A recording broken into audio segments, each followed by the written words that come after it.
All right, today I'm going to talk to you about how to turn off the center stage feature on the newer Macs for the FaceTime application.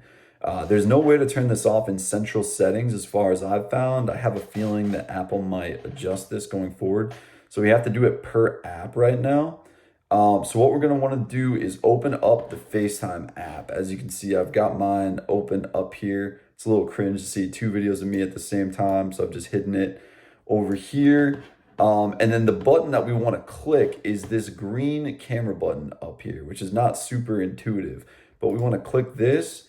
And then from here, you can toggle center stage on. As you can see, my video just moved down there to center stage. So it's moving around a little bit. So now I'm center stage, cuts off the top of your head, etc. And then we can toggle this off from here.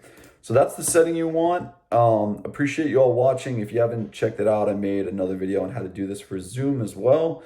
Please subscribe. Trying to get monetized one of these days. Really appreciate you all watching. Thanks so much. Till next time.